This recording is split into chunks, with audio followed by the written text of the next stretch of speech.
Hi, నేను మీ జావేద్. ఈరోజు episode 4 complete అయింది. ఎపిసోడ్ 4 చూశాను. ఎపిసోడ్ 4లో నామినేషన్స్ అనేది కంటిన్యూ ఫుటేజ్ మళ్ళీ వేశారు.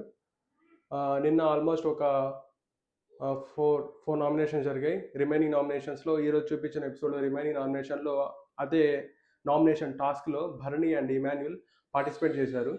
దీంట్లో భరణి గారు ఫాస్ట్గా వెళ్ళి ఆ హ్యామర్ తీసుకోవడం జరిగింది. హ్యామర్ తీసుకొని సంజన గారిని మళ్ళీ నామినేట్ చేయడం జరిగింది. ఏం చెప్పి నామినేట్ చేశారు అంటే సేమ్ బాత్రూమ్ గొడవ గురించే నామినేట్ చేశారు. సేమ్ బాత్రూమ్ ఆ గొడవలో ఈమె త్వరగా ఒప్పుకోకపోవడం, దాని గురించి చెప్పి హౌస్ హార్మోని పాడవుతుందని ఇలాంటి విషయాల గురించి చెప్పి ఆమెను నామినేట్ చేయడం జరిగింది. బన్నీ గారు నామినేట్ చేసి ఆ హ్యామర్ని తీసుకొని ఓనర్స్లో ఉన్న శ్రీజాకి ఇచ్చారు. శ్రీజాకి ఇచ్చిన తర్వాత శ్రీజ వచ్చారు అండ్ ఆల్రెడీ సంజన గారు నామినేషన్ ఉన్నారు కాబట్టి తనుజని నామినేట్ చేశారు. తనుజకి ఏమని నామినేట్ చేశారు అంటే, యాక్చువల్గా తనుజ అండ్ భరణి కుకింగ్ టాస్క్లో వర్క్ చేస్తున్నారు. కుకింగ్ రిలేటెడ్గా వర్క్ చేస్తూ ఉంటారు. ఓనర్స్కి కావాల్సిన ఫుడ్ వీళ్ళు కుక్ చేసి పెట్టాలి. వాళ్ళు చెప్పినట్టు, వాళ్ళకి నచ్చినట్టు, వాళ్ళు టేస్టీగా చేసి పెట్టాలి.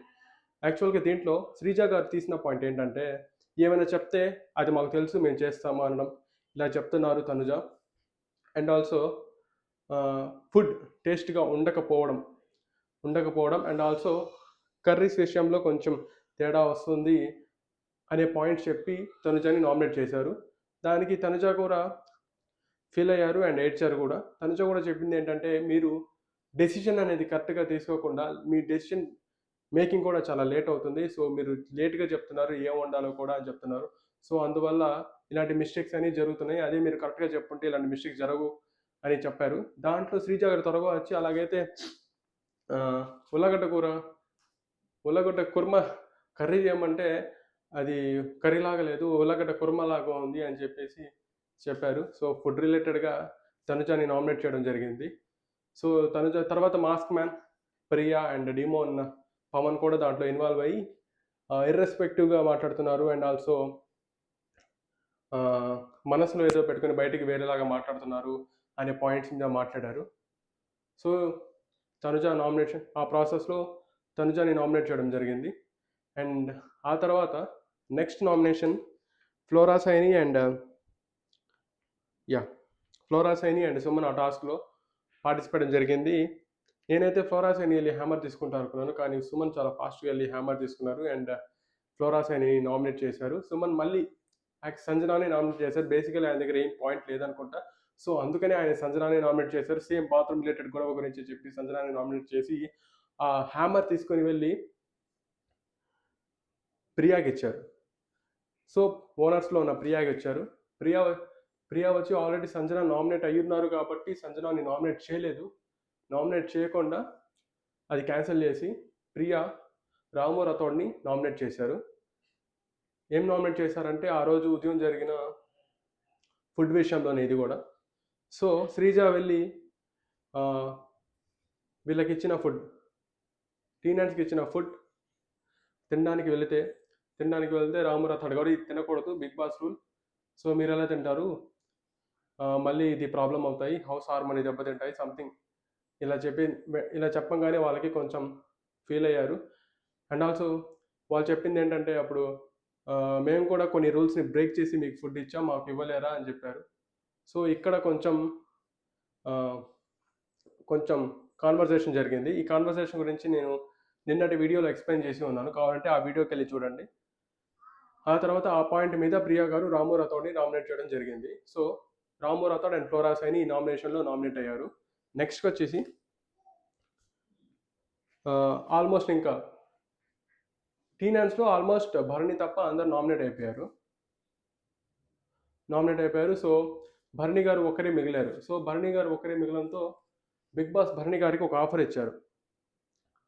సో బిగ్ బాస్ ఇచ్చిన ఆఫర్ ఏంటంటే, భరణి గారు ఓనర్స్లో డైరెక్ట్గా ఒకరిని నామినేట్ చేయొచ్చు అని ఒక ఆఫర్ ఇచ్చారు భరణి గారికి. భరణి గారు దాన్ని డిస్కషన్ చేసుకొని ఆలోచించి ఓనర్స్లో ఉన్న డీమాన్ పవన్ని నామినేట్ చేశారు. డీమాన్ పవన్ని నామినేట్ చేసి ఏం పాయింట్స్ చెప్పారు అంటే, డీమాన్ పవన్ యాటిట్యూడ్ నెగ్లెక్ట్గా ఉంది, రెస్పెక్ట్ ఇవ్వట్లేదు అండ్ ఈ 2 పాయింట్స్ మీద నామినేట్ చేయడం జరిగింది. ఇంకా ఎక్స్ప్లెనేషన్ చేయాలంటే, నెగ్లెక్ట్ చేయడం అంటే ఏమైనా మాట్లాడుతున్నా కానీ వినిపించకుండా అది నాకు తెలుసు అనే విధంగా నాకు తెలుసులే ఇదేముంది వినకుండా వెళ్ళిపోవడం. సో ఒక టైప్ ఆఫ్ యాటిట్యూడ్‌ని మెయింటైన్ చేయడం. సో ఈ పాయింట్స్ మీద చెప్పడం జరిగింది. దానికి డిమోన్ పవన్ కూడా ఒప్పుకోలేదు. యాక్చువల్‌గా రెస్పెక్ట్ ఇవ్వట్లేదు అనే పాయింట్ మీద డిమోన్ పవన్ పాయింట్‌ని తీసుకోలేదు. యాటిట్యూడ్ యాటిట్యూడ్ ఆ పాయింట్ తీసుకున్నారు కానీ ఈ పాయింట్ నేను రెస్పెక్ట్ ఇవ్వట్లేదు అనే పాయింట్‌ని మాత్రం తీసుకోలేదు. ఫైనల్‌గా యాజ్ యూజువల్‌గా ఎంత ఏం మాట్లాడుకున్నా కానీ ఒకసారి నామినేట్ చేసిన తర్వాత ఇంక నామినేషన్‌లో డిమోన్ పవన్ వెళ్ళాల్సిందే. సో అలాగా నిన్నటి రోజు నామినేషన్ ప్రాసెస్ కంప్లీట్ అయిపోయింది.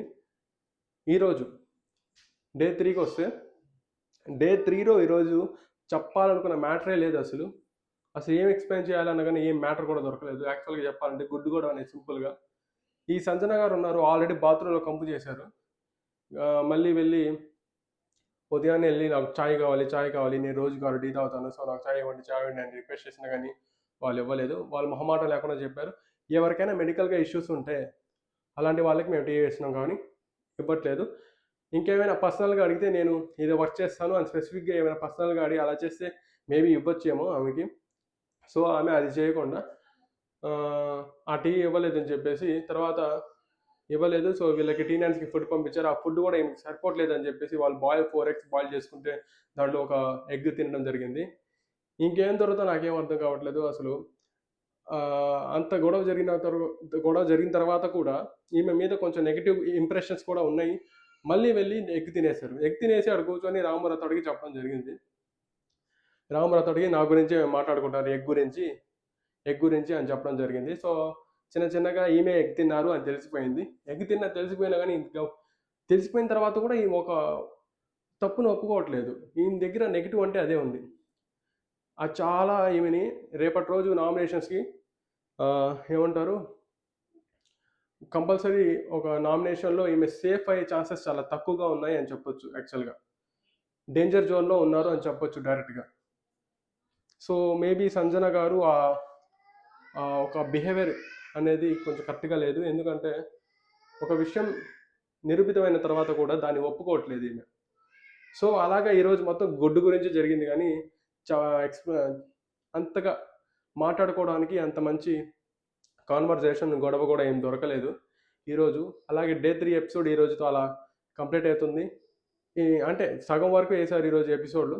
సో రేపటి రోజు డే 3లో నెక్స్ట్ ఏం జరిగింది అని కూడా చూడొచ్చు. సో ఫైనల్‌గా నామినేషన్ ప్రాసెస్ కంప్లీట్ అయిపోయినాయి. ఈసారి నామినేషన్స్‌లో ఉన్న వాళ్ళు లిస్ట్ ఔట్ చేశాను. చెప్తాను ఒకసారి. డిమోన్ పవన్, ఇమాన్యుయల్, ఫ్లోరా సైని, రాము రాథోడ్, రీతు చౌదరి, సంజన, సృష్టి Varma and Suman, at last Tanuja. వీళ్ళందరూ నామినేషన్లో ఉన్నారు. అండ్ ఆల్సో నామినేషన్ లైన్స్ కూడా ఓపెన్ అయ్యాయి. స్పెసిఫిక్గా వీళ్ళని నామినేట్ నుంచి సేవ్ చేయాలనుకుంటే జియో హాట్‌స్టార్‌లో చేయొచ్చు. అండ్ ఆల్సో వీళ్ళ టోల్ ఫ్రీ నెంబర్స్కి కాల్ చేసి కూడా వీళ్ళని సేవ్ చేయాలనుకుంటే మీ ఫేవరెట్ కంటెస్టెంట్‌ని సేవ్ చేసుకోవచ్చు. అండ్ ఆల్సో నేను ఒక పాయింట్ ఒక పాయింట్ ఏంటంటే డేంజర్ జోన్లో ఉన్న కంటెస్టెంట్స్ కూడా ఇప్పుడే నేను రివీల్ చేయాలనుకుంటున్నాను. డేంజర్ జోన్లో ఉన్న contestants number 1 Sanjana, number 2 Suman. వీళ్ళిద్దరూ డేంజర్ జోన్లో ఉంటారు కంపల్సరీ. సో ఇంతటితో ఈ వీడియో కంప్లీట్ అయిపోయింది.